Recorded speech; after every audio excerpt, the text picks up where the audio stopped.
hand it is in. I mean, if it's on the losing team, it extends the game. If it's on the winning team, it's often, of course, to secure that earlier win. And overall, I mean, for EG, do you think by this point they're starting to use this as practice to look forward to that bracket stage? I mean, you're fairly confident you're going to end up in the top 4 of Group B in adapting from game to game. I mean, they're already good at it, but do you think that's where they're going to really focus? Because once you go to the bracket stage, it really matters, right? Even if you dropped into the lower bracket, your chances of making it to the finals and to that championship title is much lower than just staying in the upper bracket. Well, it's an interesting case because I think the top 4 in Group A is already pretty much settled. So if EG get first, they have their pick of probably Cloud9 or Complexity. Right. And I think it's pretty clear that they're going to choose Complexity out of that. Not only are they considered the weaker team, they were actually a qualifier winner from the North American region. They also, I'm pretty sure EG has a fairly limited scrim partners. I think they boot camped on the eastern side of the U.S.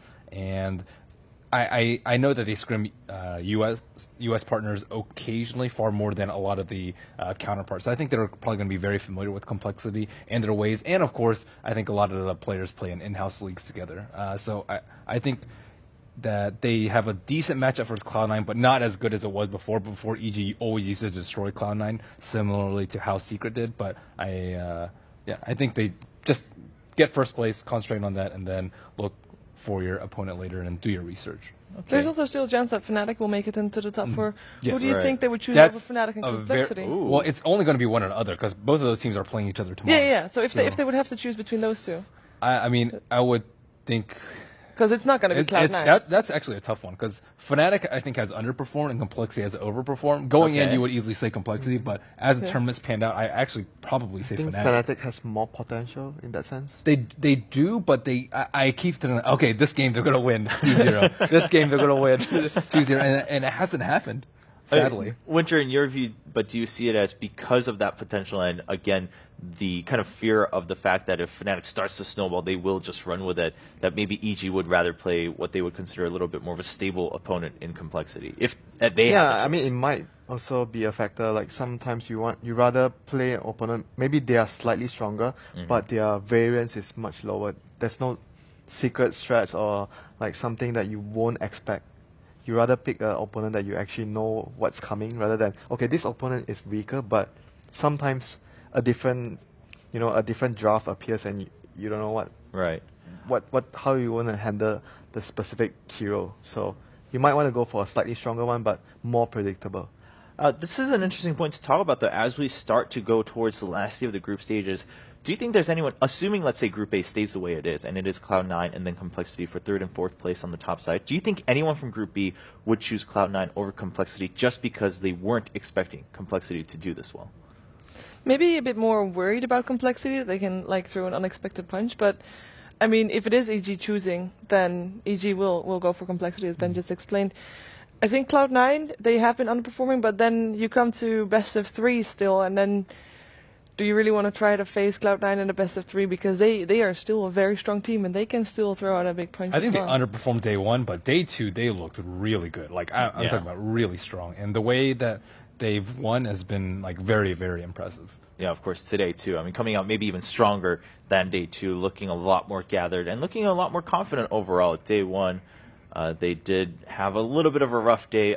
We'll review overall standings right now as we wait for the next game between these two teams of eHome versus EG, and take a look at Group B, in fact, to see kind of where we are. I mean, VP and EG leading. CDEC, of course, a big surprise, and CDEC actually has the potential to have the highest number of points if they go forward and just win all their games 2-0.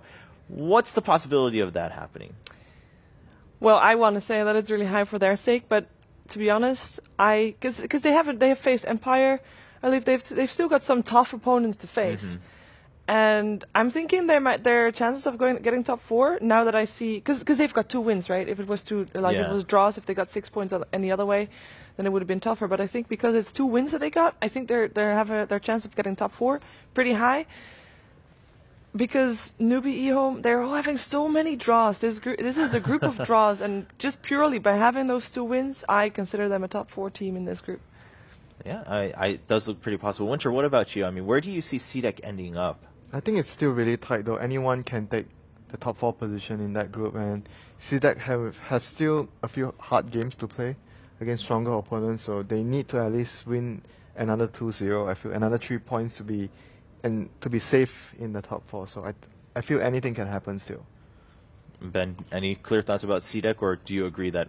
Well, we'll see. I mean, because they're later matchups. Yeah, well, I think one more 2-0 is safe for them in the top 4, but it also depends on like how Vici does, how all the middle of the pack teams do. Yeah, of course, especially Vici, Newbie, and eHome, all not performing up to, or Vici not performing up to standards that most people might have expected. On the flip side, Newbie and eHome maybe coming up a little bit stronger than some expected. And then, of course, Empire. We do have another match with them later today after this one, and they will be playing against EG. That will be a big one for Empire, right? If they can take a win there, that sets them apart. But if they get 2-0'd against EG also, like, they started out with not the hardest of matchups on day 1 and 2.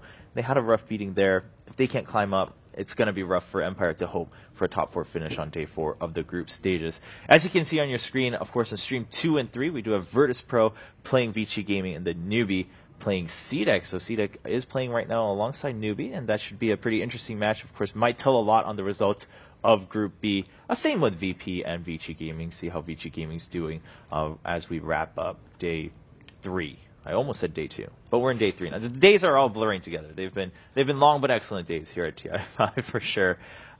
Are there any matches that really stand out to you? Because I feel like every time we do highlights from the previous day, it's like, oh shoot, that one was really good too. And then we think about day 1, we're like, okay, well, we had those moments in day 1. We of course had the Age of Steel with the Storm.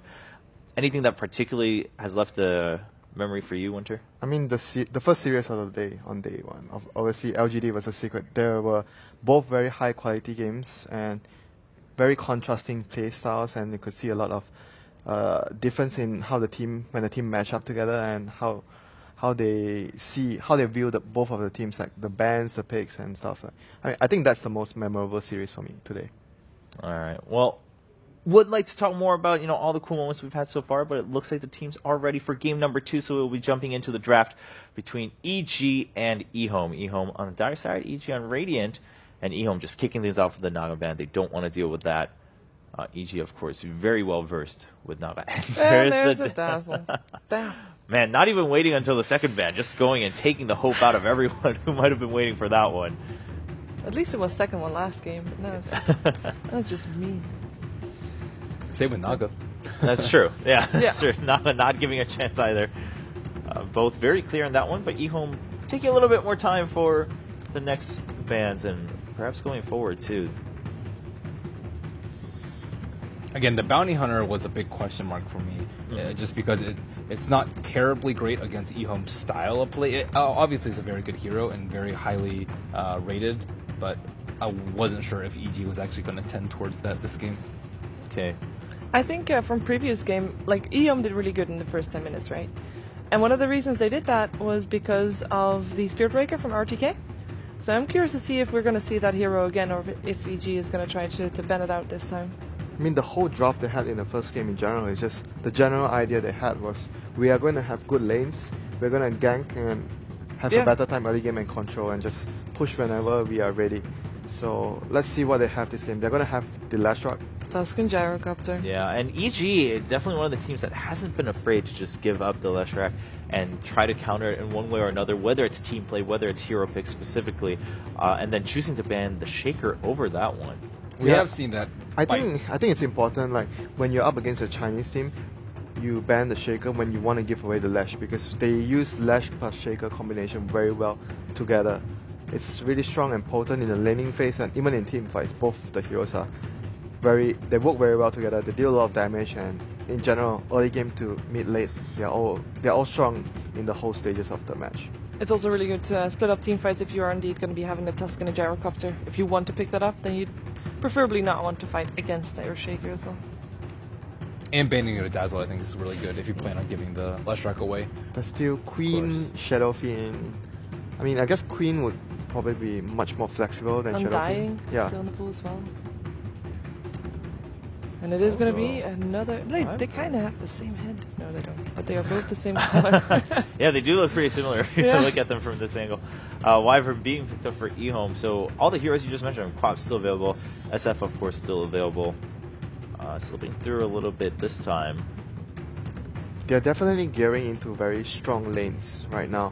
Wyvern, a very strong support early on, can roam, and I feel it's a good replacement when you don't have an Earthshaker if you want to gank the Leshrax's lane, since you can do a lot of damage with Arctic Burn at level 1 alone.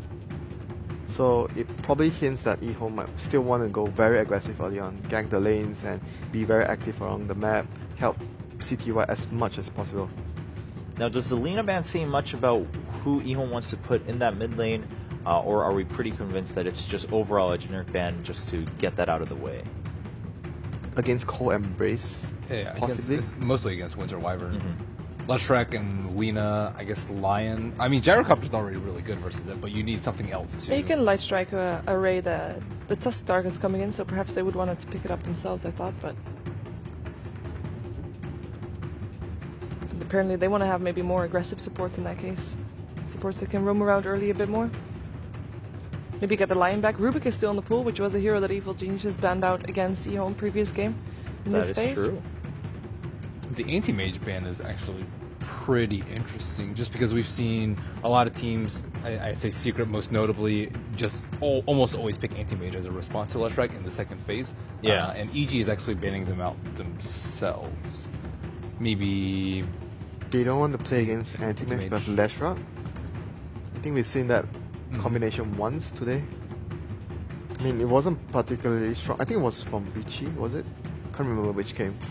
No, does that mean that perhaps they have a stronger priority in something else they want to pick as soon as that pick comes off of this ban phase?